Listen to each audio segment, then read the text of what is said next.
स्वागत है आपका चिदाक्षी डायरीज के इस एक नए अध्याय में। पिछले अध्याय में हमने माँ काली और माँ तारा के अद्भुत ज्ञान को समझा। अगर आपने उन अध्यायों को अभी तक नहीं देखा तो पहले उन्हें देख लें। इसे बीच से केवल एक अध्याय को समझा जा सकता है, पर हम चाहेंगे आप संपूर्ण ज्ञान को समझें, क्योंकि आधा ज्ञान हमेशा हानिकारक होता है। तो अब आगे बढ़ते हुए आज हम समझेंगे हमारी तीसरी महाविद्या माँ त्रिपुर सुंदरी को। तो चलिए शुरू करते हैं।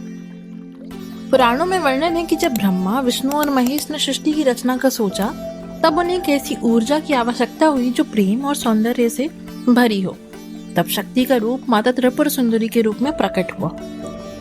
एक कहानी के अनुसार जब असुरों ने देवलोक पर आक्रमण किया, तब देवताओं ने एक ऐसी देवी की आराधना की जो प्रेम के साथ शक्ति भी रखती है। माता त्रिपुर सुंदरी उनके सामने प्रकट हुई और उन्होंने अपने प्रेम और सौंदर्य के तेज से असुरों को प्रेम के साथ शक्ति समझाई। इस तरह उन्होंने युद्ध बिना ही किए विजय प्रदान कर ली। माता त्रिपुर सुंदरी को षोडशी और ललिता देवी भी कहा जाता है। उन्हें ललिता महा त्रिपुर सुंदरी इसलिए भी कहा जाता है क्योंकि वे तीनों लोक में सबसे सुंदर हैं और भक्त के जीवन में प्रेम, समृद्धि, शांति और सुंदरता प्रदान करती हैं। माँ का षोडशी रूप। माँ को षोडशी इसलिए कहा जाता है क्योंकि वो 16 कलाओं से परिपूर्ण है और 16 वर्ष की कन्या के रूप में विराजमान है, जो प्रेम, सौंदर्य और करुणा का प्रतीक है। उनका ये रूप दिखाता है कि सुंदरता और शक्ति एक साथ ही होती हैं। आइए जानते हैं माँ त्रिपुर सुंदरी और भंडासुर की कथा। ललिता सहस्त्र नाम और ललिता महात्म्य में ये वर्णन है कि एक असुर, भंडासुर, जो शिव की विभूति से जन्मा था, उसने देवताओं को हराकर उन्हें बंधन में डाल दिया। तब सभी देवताओं ने माता त्रिपुर सुंदरी की आराधना की। माता ने अपनी सेनापति दांडिनी के साथ एक दिव्य सेना बनाई और भंडासुर का संहार किया। इस कहानी का अर्थ है कि माता अपने प्रेम और शक्ति दोनों से असुरों का संहार करती हैं। त्रिपुरा रहस्य ग्रंथ में माता को पराशक्ति कहा गया है, जो ब्रह्मांड का सबसे सुंदर रूप है। ये ग्रंथ कहता है कि माता त्रिपुर सुंदरी ही अद्वैत ज्ञान का मूल है।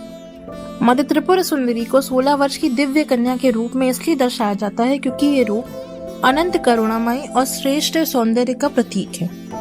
माँ एक 4 सिद्धियों वाले दिव्य सिंहासन पर विराजमान है।